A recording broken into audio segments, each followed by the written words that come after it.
Gioachino Rossini. 1792 a 1868. El compositor italiano Gioachino Antonio Rossini nació en Passaro el 29 de febrero de 1792 y murió en Passy el 13 de noviembre de 1868. Primeros años. El padre de Rossini era trompetista y cornista, y su madre cantante.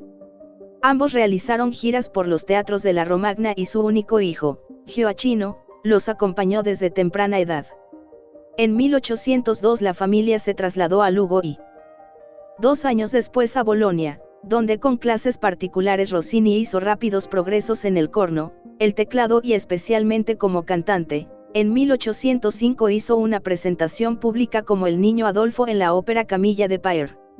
En 1804 compuso las 6 sonate A4, piezas de hechura magnífica y de marcada originalidad compuestas para Agostino Utriosi, amigo de la familia Rossini. En Revine, que conforman el repertorio de toda orquesta de cuerdas de la actualidad. En esa misma época, Rossini comenzó a tocar el clavecín en varios teatros locales y compuso arias para intercalar en algunas de las óperas que él acompañaba. En 1806 fue admitido por su potente voz como miembro de la Accademia Filarmonica de Bolonia, gran honor para una persona tan joven. Antes en ese mismo año ingresó al Liceo de Bolonia y asistió a la renombrada clase de contrapunto del padre Mattei. En este tiempo estudió a fondo la música de Haydn y Mozart y 2 años más tarde ganó un premio con su cantata Lamento de la Armonía por la muerte de Orfeo. Su primera ópera, Demetrio e Polibio, compuesta para la familia Mombelli probablemente alrededor de 1810, no se estrenó sino hasta 1812. Su vida profesional comenzó con la Cambiale di Matrimonio, la factura matrimonial, farsa en un acto comisionada por el Teatro S. Moise de Venecia. Tuvo un éxito tan grande que en los 3 años siguientes compuso varias óperas, como la Scala di Seta, la Scala de Seda, e ahí el Signor Brusino, recordadas principalmente por sus oberturas. Con la ópera sacra Ciro in Babilonia, Ferrara, 1812, se aventuró en el género serio, pero su talento seguía inclinado hacia la comedia. Esto quedó confirmado posteriormente en el mismo año con su primera comisión para la Scala. La Pietre del Paragone, la Piedra Filosofal, Milán, 1812, considerada por Stendhal en un escrito de 1823 la obra maestra cómica de Rossini. A la luz de lo que habría de venir esto podría parecer una evaluación sorpresiva, pero la pieza era magnífica y merecía ser aclamada. Tuvo 53 representaciones en su puesta inicial y contiene muchos de los rasgos que habría de explotar con éxito memorable en óperas posteriores, como la puesta en música de versos sin sentido. Su entusiasta acogida mereció a Rossini la exención del servicio militar. En 1813 obtuvo un doble triunfo mayor aún en Venecia con la ópera heroica Tancredi y la ópera cómica L. Italiana in Algeri, ambas obras llevaron su nombre fuera de Italia. La Cabaletta di Tanti Palpiti del primer acto de Tancredi se convirtió en una de las melodías más conocidas de su tiempo. Con estas obras estaba consolidado el estilo de Rossini y su fuerte personalidad musical se encargaba de encauzarlo. Tuvo pocos fracasos, la mayoría temporales. Como con Aiel Turco in Italia, Milán, 1814. En 1815 firmó un contrato de largo plazo con Domenico Ubarbaia, empresario de S. Carlo en Nápoles y de los teatros Fondo, comprometiéndose a la dirección musical de ambas empresas, con la obligación de producir una ópera al año para cada una. Años de madurez. Este puesto situó a Rossini en una situación similar a la que gozó Haydn con los Esterházy, con un público cautivo ante el cual podía experimentar, y a la vez le dejó tiempo libre para aceptar otras comisiones. Su primera obra para Nápoles, Elisabetta, Regina de Inglaterra 1815, fue significativa porque prescindió del recitativo seco y usó la sección completa de cuerdas en lugar de teclado, pero su mayor parte estaba basada en música de sus óperas anteriores. De mucha mayor trascendencia fue Otello, Nápoles, 1816, que incursionó en nuevos territorios dramáticos al terminar con un asesinato en escena, seguido de un suicidio, para su reposición en Roma en 1820, las autoridades papales le impusieron al compositor escribir un final feliz. En lo musical, La secuencia de números del acto final, que incluye la canción del Sauce de Desdémona, marcó una nueva etapa en el desarrollo de Rossini como compositor operístico.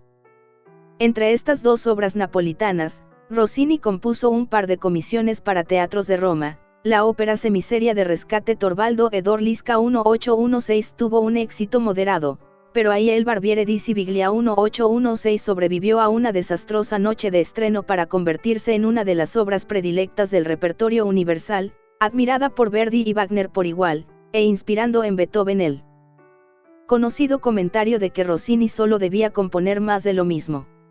Después de esta quinta esencia del estilo buffo, la Cenerentola, La Cenicienta, Roma, 1817, si bien no carecía de situaciones cómicas, se inclinaba más por lo sentimental. En los años restantes de su vida profesional en Italia, Rossini no produjo ninguna otra comedia. Para Milán compuso la ópera Semiseria, La Gazza Ladra, La Urraca Ladrona, 1817, para Nápoles escribió una serie de importantes óperas serie basadas en una amplia variedad de tradiciones literarias distintas, Tasso para Armida 1817, el drama bíblico neoclásico para Mose Inigito 1818, Resin para Hermione, 1819, Walter Scott para La Donna del Lago 1819 y el romanticismo italiano para Maometto 1820. Para entonces Rossini había contraído matrimonio con la prima donna Isabella Colbran, con quien realizaría una gira triunfal a Viena en 1822. Junto con la compañía napolitana de Barbaya allí conoció a Beethoven y asistió a presentaciones de la Sinfonía Heroica y de Der Freischütz de Weber. A su regreso compuso su última ópera para Italia, Semiramide, Venecia, 1823. A finales de 1823 viajó a París y después a Inglaterra, donde permaneció 8 meses y pudo visitar Brighton y Cambridge, aunque permaneció la mayor parte del tiempo en Londres.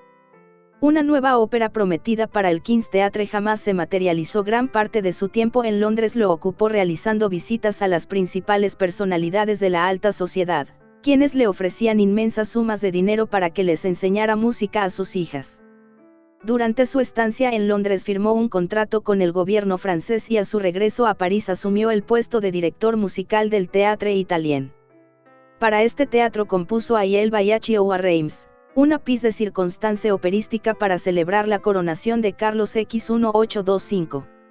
En los 4 años siguientes compuso 4 obras para la Ópera de París, las 2 primeras, Le Siege de Corinte 1826 y Moïse Tífero 1827, fueron revisiones en francés de óperas anteriores, Maometto II y Mose Inigito, respectivamente, mientras que para la comedia Le Contori 1828, tomó material de Il Baiaccio a Reims. Finalmente, en 1829 Rossini compuso la gran ópera Guillermo Tell 1829, su única obra completamente original en francés y su última obra escénica. La fama y la influencia de Rossini estaban en su cúspide. Dejó París para trasladarse a Bolonia, donde había construido una villa, pretendiendo regresar al año siguiente para estrenar una ópera sobre el tema de Fausto. En el ínterin, la monarquía de los Borbón había sido destronada, la ópera cambió de manos y los compromisos entablados con anterioridad fueron disueltos. La principal preocupación de Rossini era pelear en los tribunales por la continuación de la anualidad que le había sido otorgada por Carlos X. El caso se prolongó durante 6 años para finalmente resolverse a favor de Rossini. Durante este tiempo siguió manteniendo vínculos con el Théâtre Italien, viviendo en un departamento justo arriba del teatro y supervisando reposiciones y estrenos de obras de Bellini y Donizetti. En 1835 publicó una colección de piezas de salón con el título Soirées musicales. Años antes, en 1831, se había comprometido con Varela, un consejero de Estado español, a componer un Stabat Mater bajo la condición de que no se publicara. Cuando con el tiempo los herederos de Varela intentaron vender la obra, Rossini reveló que solo la mitad de la obra era de su autoría y se apresuró a completar el resto. La obra se estrenó con gran éxito en 1842, primero en el Théâtre Italien y después, bajo la dirección de Donizetti, en el Liceo Musical de Bolonia del que Rossini era entonces director honorario. A la muerte de su esposa en 1845, de quien se había separado años atrás, Rossini quedó en libertad para contraer matrimonio con Olympe Pélissier, antes amante del pintor Horace Vernet, quien le había ofrecido sus cuidados durante más de una década en periodos de mala salud que se repetían cada vez con más frecuencia. Una manifestación en contra suya a cargo de los patriotas de 1848, quienes no habían olvidado los textos pro-austríacos que musicalizó para el Congreso de Verona en 1822 a solicitud de Metternich, lo obligó a salir de Bolonia rumbo a Venecia, donde la apatía y la depresión lo sumieron en una profunda crisis. Finalmente, en 1855 regresó a París para disfrutar durante los 13 años siguientes de un nuevo periodo de buena salud y actividad compositiva. La visita a su villa en Passy a su morada en la Rue de la Chaussée d'Antin era obligada para todo músico renombrado que pasara por la capital francesa, desde Verdi, Wagner y Watteau hasta Balfe. Todos disfrutaban de su ingenio y sus habilidades culinarias. La composición más sustancial de estos años fue la Petite Messe Solennelle 1863, pero dejó también una abundante colección de piezas para piano, con y sin canto, que tituló Peches de Violose. La mayor parte con buen sentido del humor, siempre musicales y dentro de un estilo curiosamente moderno. Estas piezas no se publicaron sino hasta la década de 1950. Estilo e influencia de Rossini. Rossini solía describirse a sí mismo como el último de los clásicos. En la época romántica sus obras serias de formalismo y virtuosismo vocal pronto fueron desfavorecidas, mientras que sus óperas cómicas siempre han mantenido su frescura. Aun cuando nunca se integró por completo al mundo del romanticismo italiano, en cierto modo fue su artífice. La estructura de los cantabiles, caballetas, dúos de movimientos múltiples y los finales usados por Bellini, Donizetti y el joven Verdi, fueron definidos por Rossini.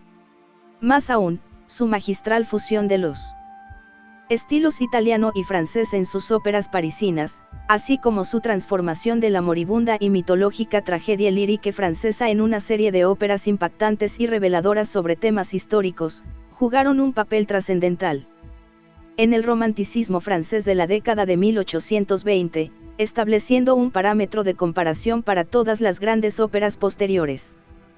Para el escucha moderno que no considera el camino de Wagner el único en la ópera, Rossini tiene mucho que ofrecer tanto en sus obras serias como cómicas, vitalidad melódica, un inequívoco sentido de la proporción y, en el caso de Moise y Guillermo Tell, momentos grandiosos naturales dignos de las misas tardías de Haydn.